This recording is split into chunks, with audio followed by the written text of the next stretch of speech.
একসময় দমদম ছিল শিল্পের স্পন্দন, কিন্তু সেই দমদমের শতাব্দী প্রাচীন জেসআপ অ্যান্ড কোম্পানি দীর্ঘ 11 বছর ধরে বন্ধ হয়ে পড়ে রয়েছে। একসময় এই জেসআপকে ঘিরেই গড়ে উঠেছিল প্রায় 10টি ছোট আনুষঙ্গিক কারখানা, যেগুলি আজ সম্পূর্ণ বন্ধ। এই পরিস্থিতিতে জেসআপ কোম্পানির ফের চালু করার দাবিতে সরব হলো শ্রমিক সংগঠন। মঙ্গলবার দুপুরে দমদম এয়ারপোর্টের 1 নম্বর গেটের কাছে প্রায় 20 মিনিট ধরে রাস্তা অবরোধ করেন তারা।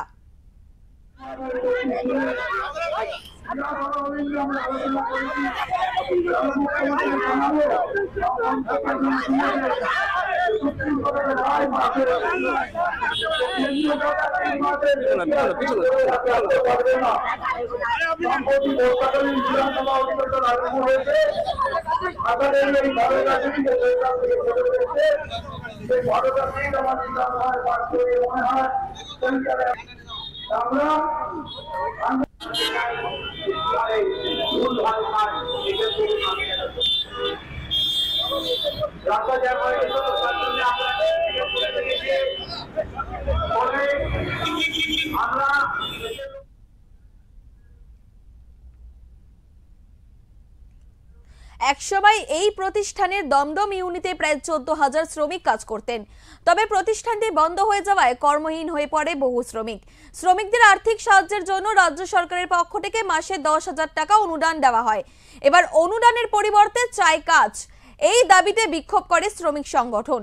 এই বিষয়ে বিস্তারিত জানবো আমাদের প্রতিনিধি মানুষের থেকে।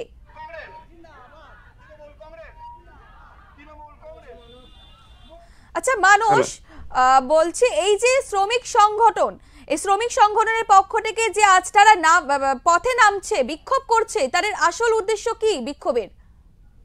দেখো কোয়েল, তোমাকে জানিয়ে রাখি, দমদম ছিল শিল্প তালুক। সেই শিল্প তালুক কিন্তু আর নেই, কংক্রিটের জঙ্গলে একেবারে ছেয়ে গেছে। দমদমে কোনো শিল্পই নেই এবং এই যেসবকে ঘিরে কিন্তু আনুষঙ্গিক অনেক শিল্প গড়ে উঠেছিল, সেটাও কিন্তু বন্ধ হয়ে গেছে।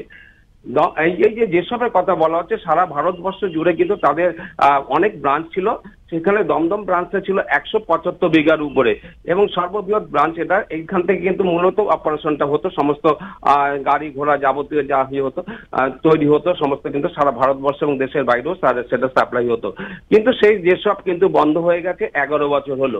কিন্তু 11 বছর হওয়ার পরেও কিন্তু আজকে মাননীয় মুখ্যমন্ত্রী মানবিক দিক থেকে কিন্তু এই যেসব যে শ্রমিক আছেন তাদের স্বার্থেই কিন্তু তিনি কিন্তু 10,000 টাকা করে অনুদান দেন। কিন্তু এই 10,000 টাকা অনুদান কতদিন? দীর্ঘ 11 বছর ধরে কিন্তু বন্ধ রয়েছে এবং তারপর থেকে কিন্তু মাননীয় মুখ্যমন্ত্রী এই অনুদানটা দিয়ে আসছে। কিন্তু তারা চাইছেন কাজ এবং এই কাজ যদি পাওয়া যায় তারা কিন্তু আগামী দিনে যেসবকে কিন্তু যে খোলা যায় তাহলে কিন্তু দেখা যাবে কিন্তু আরো উন্নত হবে এখানে এবং এই যেসবকে ঘিরে কিন্তু একটা অর্থনৈতিক পরিকাঠামো গড়ে উঠবে।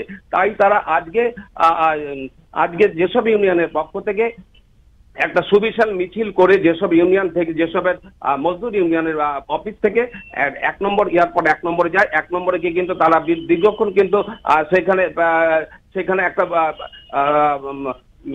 রাস্তা অবরোধ করে, প্রায় 20 মিনিটের মতো রাস্তা অবরোধ করে এবং সেখানে কিন্তু সাধারণ মানুষের অসুবিধা হচ্ছিল। যেহেতু প্রচন্ড দাবদাহ চলছে, সাধারণ মানুষ এসে তাদেরকে বোঝানোর চেষ্টা করেন, তাদের সাথে মাঝে মধ্যে দেখা যায় তর্ক বিতর্ক হয়, কিন্তু অবশেষে সাধারণ মানুষের সাথে কিন্তু তারা কিন্তু এই অবরোধটা তুলে নেন। তারা তো মূলত যেটা সরকারকে এবং দৃষ্টি আকর্ষণ করছেন যে মাননীয় মুখ্যমন্ত্রী আরেকটু অগ্রসর হোক, যাতে এই 11 বছর ধরে বন্ধ রয়েছে, এই 11 বছর আর বেশি না করে, দেরি না করে তারা যেসব যে খোলার ব্যবস্থা করুক, এটাই তারা কিন্তু আবেদন জানিয়েছেন ইউনিয়ন নেতা শ্রী কুমার ব্যানার্জি। কোয়েল, অনেক অনেক ধন্যবাদ মানুষ তোমায়। শ্রমিকরা তাদের দাবিকে সামনে রেখে বিক্ষোভ করেন। শ্রমিক সংগঠনের নেতা জানান, মুখ্যমন্ত্রীর হস্তক্ষেপে জেসআপ কারখানা চালু করতে হবে। এই কারখানা না খুললে শ্রমিকরা না খেয়ে মারা যাবে। দুটো দাবি আছে। একটা দাবি হচ্ছে অবিলম্বে মুখ্যমন্ত্রী হস্তক্ষেপে জেসআপ কারখানা খুলতে হবে। 236 বছরের জেসআপ কারখানা খুলতে হবে। জেসআপ কারখানা না খুললে শ্রমিকরা মারা যাচ্ছে, পরিবারের লোকেরা না খেতে মারা যাচ্ছে। মুখ্যমন্ত্রী প্রতি মাসে 10,000 টাকা করে দিচ্ছেন, যারা ওয়ার্কিং কন্ডিশনে আছে তাদের 10,000 টাকা দিচ্ছে, যারা মারা যাচ্ছে তারা 10,000 টাকা পাচ্ছে না, পিএফ পাচ্ছে না, গ্র্যাচুইটি টাকা পাচ্ছে না। অতএব সেইখানে আমাদের মুখ্যমন্ত্রীর কাছে আবেদন, অবিলম্বে যেসব কারখানা খুলুক, না খুললে জমি মাফিয়ারা সক্রিয় হয়ে গেছে, যেটাই মুখ্যমন্ত্রী বক্তব্য রেখে শোনালাম। মুখ্যমন্ত্রী বলছে সইও দেবো না, জমি মাফিয়ারা যেসবে জমি বিক্রি করে দুটো হতে পারে না, আমি যেসবের কোনো জমি বিক্রি হতে দেবো না। জমি বিক্রি হচ্ছে এবং বিভিন্ন রকমের আমাকে ব্যক্তিগতভাবে আমার এগেতে বহু কোর্টে কেস করেছে, বহু কোর্টে কেস করেছে, সেটা সরকার দেখছে। অতএব মেরে ফেললে সরে গেল। অতএব এইটা আমরা চাইছি, মুখ্যমন্ত্রী যে সার্টিফিকেট লাগিয়েছিলেন 130 কোটি টাকা পশ্চিমবঙ্গ সরকার পায়, অতএব এই টাকা যতক্ষণ কোনো স্থাবর অস্থাবর সম্পত্তি যেসব কোম্পানিতে বিক্রি হবে না।